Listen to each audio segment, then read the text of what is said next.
Welcome friends, it is I, your host Lascarf, and it's time for a different kind of video. We are doing a review of Sanctum 2. Why are we doing a review of Sanctum 2? Because we did a first impressions of Sanctum 2 last week, and now that we finished the game, I beat it in single player and multiplayer, we feel that we must do a final thoughts on this. Because this game has pulled so much emotion out of us for various reasons. We feel we must do a review because we owe it to those of you who are watching this and who saw last week's. Now, there is going to be some bias. Our reviews have their bias, but we will try to put up as much evidence as we can for why we feel these things that we do feel. And just try to be as orderly as possible and just make our case. Now, the way we're going to do this is we're going to look at Sanctum 2 as a standalone game. Not as a sequel, but a standalone game. How well does it hold up on its own? The pros and cons of it. How good is it single player? How good is it multiplayer? And just the feeling of it all around. After that, we're going to look at it in comparison to the first game, Sanctum 1. It is a sequel after all, and we have to look at them in comparison because it is a sequel. So that'll be the next part of the video. And then it'll be final thoughts and other feelings and summary of everything. And that'll be that. Now then, looking at this game standalone, this is a first-person shooter tower defense. That's what this game is. It's a hybrid of the two. Now, what's great about this game in pros is it has very nice graphics. It looks really pretty. The entire game looks gorgeous. That's a good-looking game, that's for sure. You can explore around and just see some really nice-looking scenery. That is awesome. Your characters look nice. There's 2 skins for each character. Probably be more skins in the DLC in the future. They make an attempt at a story. What's cool about it is the load screens are the story screens. So that's a nice touch right there. There is a nice variety of weaponry here. Each character, there's 4. They each have a different primary weapon, and then they can have a secondary weapon that you unlock through levels. Eventually, you can unlock the primary weapons of the other ones for the other characters. You can't change your primary, but you can make one of the other characters' primaries your secondary. So there's that. Interesting thing is with the gunplay, your characters, you can unlock perks, and how many perks you can have unlocks as you level up into the game. And so you can just make more variety to your shooting. You have different weapon choices and different perks for your weapons. So if you're playing the sniper robot, you might want to give him more boost to his weak point shooting. If you're playing like the rocket girl, you would probably want her to have more damage in general because she's not going to be hitting weak spots as well because she does splash more than focused fire. Stuff like that. So there's perks like that. There's another perk where if you kill an enemy unit, 25% of its HP will do damage to everything around, which is a nice perk there. There's also perks for healing your core. A bit more on that, of course, is the way this works is you have a core, you have your map where you make your maze and all that stuff, and you fight the enemies. The core itself can be healed with perks, which is an interesting idea there. You can also have a perk where the core does damage as it's hit. It's another interesting idea with the perks. So there's a lot of interesting perks that you can do. That's nice. Now, another thing is there's a lot of different enemy type variety. You got runners, you have little runners, taller runners that are a bit slower. You got the rhino unit, which is really fast, but it's slow around corners. You have air units that can attack you. That's a nice thing about this is enemies will attack you. They won't just run you over. They'll go after you as well. That is nice. The gunplay ain't bad. It's I suppose run-of-the-mill gunplay. You run around, shoot things, hit weak points for better damage, this and that. That's nice. Another pro is the feats of strength system, which is a very interesting idea. The idea here is that you can customize your difficulty in a way by adding feats of strength. The feats of strength give you bonus XP when you use them. And the examples of this is your enemies are tougher. You can make your enemies faster. You can make it so that when you die, you have to wait until next phase to respawn. Stuff like that. So that's pretty cool right there that you can customize your difficulty in a way. Challenging yourself and giving yourself just more of a handicap or just a challenge, as I said. So that's a pretty nice feature there as well. The map design is very pretty, as I said. Now, a really nice thing about this as a tower defense is you can sell everything without penalty, which means your defense is malleable. When you see what enemy wave is coming in, you can go, oh shoot, so this is what's happening. Okay, so I can sell these and then build these instead for this coming wave. That is a nice idea there. That is pretty nice. There is an overcharge system, which is pretty cool in that when you fully upgrade a tower, you can continue to pour resources into that tower and it'll make it stronger. So even after you've maxed something, you can make it even stronger. That is pretty cool right there. I like that one for sure. Another pro is the separation of resources and power bases. The idea here is that you don't have to spend money to build power bases. Simple as that. And also it controls what their idea of a tower defense is in this one, because they limit you to how many tower bases you can have and how many towers you can have. So the idea here is, because you can only have this much resources and this much power bases, you can't use your resources to just build a bunch of bases for mazing. That part, however, I feel is a weakness. Definitely a con, not a pro. There are way too many cons that bother me, and that is the tower defense element just feels tacked on. The gunplay is good, it's very good. The tower defense portion is not. And this is a shame. Now, it's called a hybrid, but really the front seat of this vehicle is the first-person shooter aspect of it. You're shooting a lot of things, you're killing a lot of things. Everything goes down easy with your guns. Your towers aren't even in the back seat of this car, they're in the trunk of the car. They are not really all that strong. You can't really maze that well. And the reason for that is you only get a limited amount of nodes that you build for your mazing per wave. You can't just make your maze at the start. No, you have to slowly build your maze as you go. And with a limited maze, you got limited ideas for where you can put your towers, because there are only 15 towers max you can make per map. It was 10 pre-patch, which is what we're recording, but after the patch it became 15, which gave you a little more breathing room, gave you a little more to experiment with, but it's still limited and it's a shame. There are small maps that really limit how well you can do your tower defensing. There are maps where you can't even maze at all, which is very unfortunate. And then there's maps that are really big and you get way too few power nodes to make a maze. It's just ridiculous. There's one big map, you only get like 23 nodes and it doesn't fit. You make a really small maze with that one. It's a real shame. Your towers are just nothing. They're pretty pathetic and it is a dang shame. It just feels like the tower defense portion is an afterthought. It feels like, hey, here's a novel idea. Let's just make tower defense and shooting, but the tower defense doesn't really do much. The mazing doesn't really do too much. It keeps the enemies around a little bit. The towers will soften them up a bit. But the majority of what you do is done with your guns. That is how it is in this game. The towers are just nothing. It is a real shame. Another shame is the story. The story feels tacked on. It's not very strong. You get maybe 1 or 2 pages per level. There are 16 levels. And you never... Personally, I have to say, I did not get any connection to these characters. None. It's a real shame. You get some vague idea who they are. You get some vague idea what the hell the story's talking about. It's not really all that interesting. I feel like it could have been done better. A lot better. At least some better idea. Or at least stronger character interaction or stronger character ideas. We get some idea. We got Sky. Autumn is some punker. She's supposed to be a badass action chick. Her sister, Sweet Autumn, is supposed to be more of an aloof, interesting character there. You don't really get too much about her. Simo's a robot. That's all we got. Simo's a robot who has some sarcasm to him, and you only see that once. And I found the joke he makes funny, because he's talking about, okay, I'm connecting to a machine. He's like, okay, everyone watch and be amazed at how horribly slow this tech is, or whatever it was. I love the joke. I don't remember right now. I enjoyed that joke. It was the only thing I enjoyed about the story, was that one joke. And then there's Hagen. What's Hagen? I don't know. He's just some dude. He's just some dude.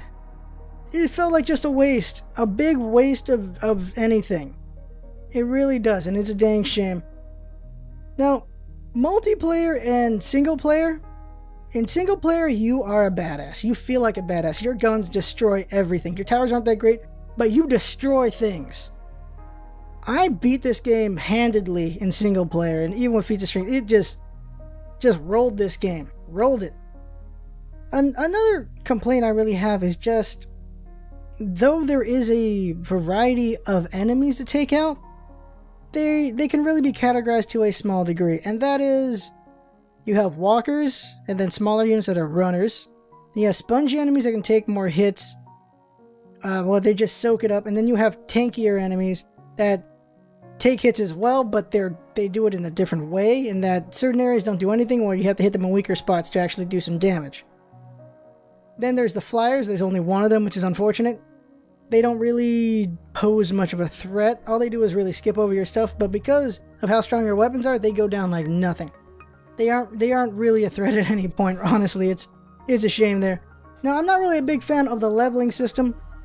The idea is as you clear maps, you level up, and so you can get more stuff, more perks, more towers, more slots, more weapons unlocked, stuff like that. And not a fan of that, simply because after you beat the game, you will not be level enough to actually have everything unlocked. I prefer the unlocking as you do level system, honestly, not as you gain experience, because then, well, you just, even after you beat the game, you haven't completed it honestly in a real way. You can't experiment yet because you still now have to grind out levels before you can experiment maps with different ideas, and I find that a shame, honestly. I'm really not a big fan of that.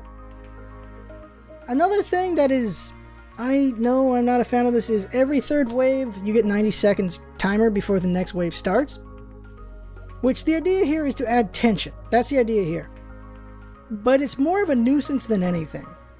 I never want, oh damn, I got 90 seconds to do this or whatever, and okay, it's like, you gotta hurry up and do this, go and that. It's like, oh man, this is really tense. Yeah, okay, yeah, no, it just ticked me off. I just found it very annoying. I really did not like it. Just having two weapons is a bit of a shame in that all you're really doing is you're just emptying clip, switch, empty a clip, switch, empty a clip, switch, empty a clip, switch. That's all you're really doing. There's not really much mindfulness to it. It's an interesting variety of weapons, but you only get to use two of them, which is a shame. Another problem is the enemies' information in general. There is no resource to see what enemies are coming. The only way you know about your enemies is that this is what's coming this way. That's it. You don't know ahead of time what's coming. You don't have any general information about these guys. There's nothing of that sort. You just go, okay, this enemy that looks like this is coming. This enemy that looks like this is coming. That's all you get. As you play the game, you get a better idea, of course, but you never get a general wave idea. So you don't really know what towers to bring in until after you've done the level, which is a shame. You can't think ahead of time going, okay, so this is what's going to be here. I want to get this tower, I want to get this tower, I want to get this tower. Like, there's no feeling of strategery there. The feeling is, okay, just get whatever you feel will handle whatever situation is most possible, block off whatever, and then just shoot everything to death. Tower defense does not feel like it's important in any way, shape, or form in this. It's just there for the sake of making this a tower defense hybrid. That's what it really feels like, and that is a shame. What adds to this is what is done that flies in the face of tower defense and just completely ruins it whatsoever, is the bosses. There are 3 bosses. One of them is heavily armored and just flies through. Not through the thing, but goes through the maze and everything, which is nice. That's a good traditional boss there. That's fine. What is not cool is the 2 other ones. They will actively destroy your towers and your maze so that everything just goes through and just ruins it. Those of you who are fans of tower defenses, I know you do not like this at all. That is an awful thing right there. It just ruins the concept of strategy with a tower. And the whole thing is, well, then you just think of how to counter this. No, there's no way to counter this besides one way. There's only one way to counter this, and I don't find it a good solution, and that is you kite the bosses. You hold their attention away from the towers. That is the only solution to beating the bosses, is you kite them away from the towers so their attention is on you, and if you do a bad job of doing that, they destroy your towers and you lose. That is not a good solution there. That not at all. Dying is really dumb in some maps because you can easily fall off. Dying can be dumb in other ways just because there are holes in the map where you can get stuck and you can't get out of it unless you get killed or you just jump a lot. That is more of a bug there though when you're falling into holes in the walls. But because of these holes, it's just awful that you get killed and you have to wait forever to come back in, and you're going to lose by that point. Because you are the main defense. You yourself. If you die, your towers aren't going to do jack. You're going to lose. That feels very flawed to me, and that is a shame. What bothers me the most is the difference between single player and multiplayer and what it does. In single player, you are an amazing badass. You really are. You destroy everything very easily. Your towers aren't much, but your towers are enough to hold them down while you can take them out. That's basically it. Beat the whole thing, didn't take any damage to my cores, was easy as pie. Multiplayer scales up in a degree that is just not right. It doesn't just double it as you gain people, it puts it even higher than that. And your weaponry does not change with that. Everything feels more spongy. as you gain more people. So your strong-ass weapons in single player feel like completely nothing in multiplayer. They don't do much scratching. They don't do much damage at all. That's a shame, because it just makes you feel like you don't feel like a badass anymore. You do not. You just feel like you're just wailing on this wall of a thing, and finally it went down. And that is a shame. The multiplayer is an important piece of this thing, and that is just terrible. And so the culmination of all this as a standalone game, the game really feels very as a first-person tower defense game. It feels more like a horde mode than a tower defense game.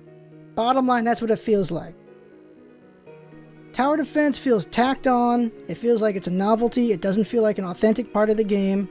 It just does not feel it. It feels soulless, honestly. It is a damn shame. This game is still good in the action side of things. It's just, if you came for the TD side, it is a shame. If you came for action, it's passable. It's worth playing for that. If you come for tower defense, it's not worth it. It's really, it's a shame. It really is. I feel like it's a real shame. That's why I have to move on to the next part, which is the fact that this is a sequel. Now, because Sanctum 2 is a sequel, it must be compared to the original. There's no way around that. It must be done. You have to see the differences between the two to see whether things have been improved or not. And my argument, honestly, is that this is a downgrade from 1. You can understand what they're trying to do here with 2, though. In 2, they're trying to streamline things. But by limiting and streamlining things, they actually kill the creativity of the game. They kill a lot of the gameplay potential. They kill a lot of things. That is my argument to this. The reason why? Well, let's just compare the two. Towers in 1, you have towers, but you also have fields. This is a pretty interesting concept of, not only can you build a bunch of towers in the area, but you can also build things in the field where the enemies will be running towards. That was a cool idea, that you could do these things. In 2, you only got your towers. They took away the fields. They took away a very interesting idea. Not only that, but in 1, you are not limited to how many towers or bases you can build. You can make a grand maze in 1. In 2, you cannot make a grand maze. You are very limited in how much you can do. You have a max of 15 towers and however many power bases they give you. Now, there are more towers in 2 compared to 1. That's cool. Another nice thing that 2 does is that your power bases are shorter, so you can shoot through the bases to hit your enemies instead of having to stand on top of these big squares. That is definitely a solid improvement there. But the thing about 1 and 2 is the balance of resources. In 2, resources exclusively to towers. You don't have to worry about it. You just put your resources in your towers. In 1, you split it between your weapons, your towers, and your bases for your amazing. And that was a great balancing act, because you could upgrade your weapons. The beauty of 1 was how open things were compared to the closeness of 2. 2 is very closed, it's very limited, it's very restrictive. 1 is open, creative, all these things you can do. What can you do in 1? You can build a gigantic maze, you can spam it with a bajillion towers, you can make it not that many towers, you can make a bunch of really strong towers in strategic spots. You can do that. You can do it in any way you want with just the towers on itself. In 2, you're just limited. 15 towers, that's it. However many bases the map gives you, that's it. And then there's the weapons. Instead of focusing on the towers, you can focus on your weapons and upgrade your weapons and make them godly. You can make your weapons incredibly strong. In 2, your weapons are where they are always. Your perks can make them better in different ways, but they never increase. So as the enemies get stronger, your weapons stay the same. This is unfortunate a lot, because the thing about 1 and 2 is 2, because resources aren't spread apart, you don't have to worry about upgrading this or that. There's no balancing act to this or that. It's just shoot things, shoot things, shoot things, shoot things, and shoot more things. Put these things here so they have a little bit of a hassle before they get to the core, because you're going to shoot them to death anyway before they get there. In 1, this is the beauty of it all. The openness of it all. The creativity of it all. You can build your bases, make whatever maze you want. Then you can put towers wherever the hell you want on those bases. And then there's also your weapons, which you can upgrade into instead or at the same time. You can build your whole thing and put an emphasis on weapons, max those weapons out, only make minimal towers, and you can still beat this thing. You can be minimalist in your weapons and focus and make your towers immensely powerful, and you'll beat this thing. You can do a mix of both. You can be 50-50 with weapons and towers. That's the way I like to play, is be half and half on that thing, be effective in both, And you can do well in this game. You can be anywhere between all those spectrums. Between full-on weapons, between full-on towers. You can do well in Sanctum 1. In Sanctum 2, weapons are the name of the game. The towering just slows the enemy down. And the towers also will do enough damage to take down the enemies as you get overwhelmed or you're not in the right positioning for it. And then the same goes for multiplayer. Towering is just the same. It doesn't go up or anything. You're always limited to 15. You're always limited to this many bases. That's it. In 1, because of the vastness of the whole thing, and in certain maps, like the dual map, you can make 2 different mazes if you want. That was an interesting thing about that dual map is you can take one half, the other person can take the other half, or it's a team of 4, so 2 takes one half, 2 takes the other half. And you make these different ideas of bases and upgrades and this and that. That's another thing about it in multiplayer is because of how resources are, in 1, you can have weapon specialists and tower specialists. In 2, your specialization is your weapon and your perks, and towering, you can just have whoever carry whatever tower someone else doesn't have. That's it. That is really the big problem I have with 2, is that it lost its creativity. It streamlined and focused everything to the point that it lost what was magical about the first game. The second game is like, okay, well, this is the only choice I have. These are the best towers for it. This is the only way to do it. This is the way to do it.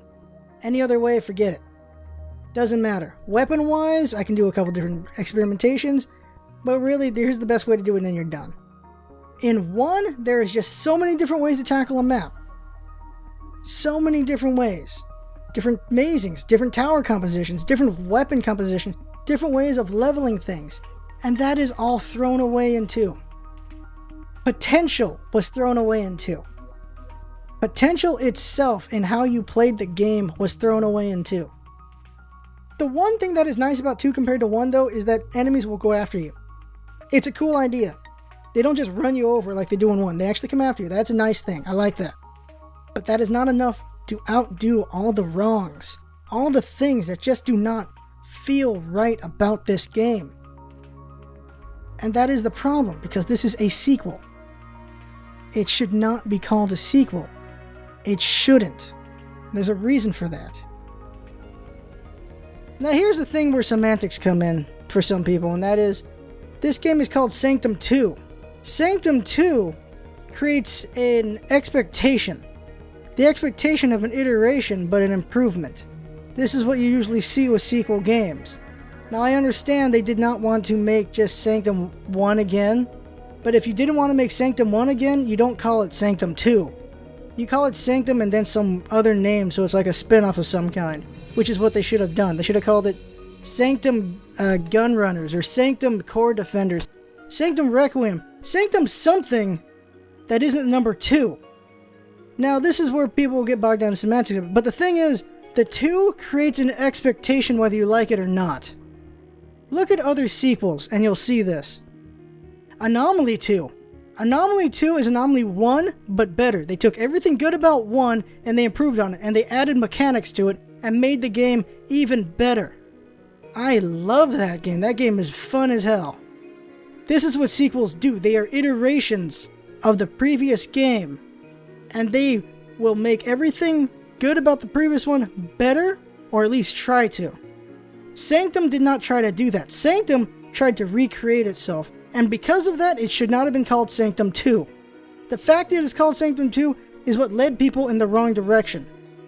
There are some things about Sanctum 2 that is a slap in the face to fans. This I understand. You can look at the Steam page for Sanctum 2, and the information leads you to believe it is Sanctum 1, but improved. That's what it leads you to believe. Look at the trailer, look at some of the gameplay, you look at it, it's the final map of the game, and it looks like Bridge, kind of. It looks like the Bridge map from Sanctum 1. You have all these bases on the ground, you have all these towers all over the place, you're fighting a bunch of things on this flat area. It looks like Sanctum 1. And that map is one of very few that actually feel like Sanctum 1 at all. And so, me and my editor and a lot of other people bought into this game. They pre-ordered it thinking what we were going to get was a new and improved, even far beyond better version of Sanctum 1. Because that's what 2 means. 2 means a better version. You take it to the next level. This did not take Sanctum to the next level. This went into a completely different direction, into a side direction. It didn't go forward, it went to the side.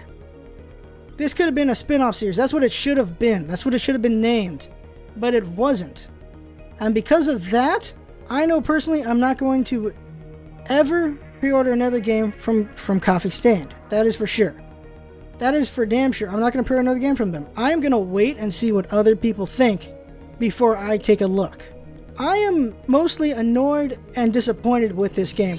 Try to see the brighter side of it. There's some fun bits, pieces here and there, but it is such squandered potential all over the place. I am just flat out disappointed. It is as simple as that. They should have named it something else, not Sanctum 2. They should have told us up front it was not going to be the same thing. They made us feel like they improved the gunplay, and they improved graphics. It looks really great. Made it feel like it was going to be a more amazing game than Sanctum 1, and it wasn't. The bright side to this, though, is that Sanctum's company, Coffee Stain, listens to its people, listens to its fans. That's why Sanctum 1 became what it was, because when Sanctum 1 first came out, it was a single-player game with 3 maps. I enjoyed it a lot, but they expanded on it. They made more maps, they made DLC, they made more weapons, they made a lot of things. They added multiplayer to that thing, and that game took off, made it amazing. They can do the same thing for 2. If you do not own this game yet, saying yet because not everyone is going to agree with me on this, those of you who love Sanctum 1, tread carefully on Sanctum 2 whether you want to get it or not. Those of you who have never played Sanctum, if you like Horde mode, if you like first-person shooter, this might be up your alley. If you like tower defense, this is not up your alley. Do not. Play it, play a demo or something, whatever, but don't just go ahead and buy it. This is not an impulse buy. That is the way I feel about it. I like what they did with 1, I don't like what they did with 2. I'm just some guy who's spitting an opinion, so it's not really going to mean much. But that is my opinion. That is how I feel. That is truly what I feel. So just summarizing it, standalone, it's not a bad game. It's more of a horde mode than actual tower defense. It just feels like a lot of squandered potential going on here. This is just not the game I thought it'd be. And that is a damn shame. If they named it something else, I would have gone in a lot better with this. And played, oh, here's an offshoot for Sanctum. No, it's a Sanctum sequel that isn't a sequel. That's what this is. And that's all I got to say about that. Well, that is a review of Sanctum 2. This is my first review, so it's a bit rough. You can tell that already. There was plenty of bias in there and unbiased in other areas. Trying to show evidence for what I'm saying here and there. And I hope I did what I was hoping to do. And that was just simply give my opinion on this game after having beaten it a few times already and just airing my disappointment with the game. Though I did not completely trash the game, though. I just said what I didn't like about it. But I still put out there that certain people will enjoy this game, and it's definitely for them if they want to try it out. While other people, I don't think it will be. That's my opinion, though. There's plenty of other opinions you can listen to. Maybe they'll convince you one way or the other. This is my piece for it. So that's the review. Thanks for coming by, and see you next time.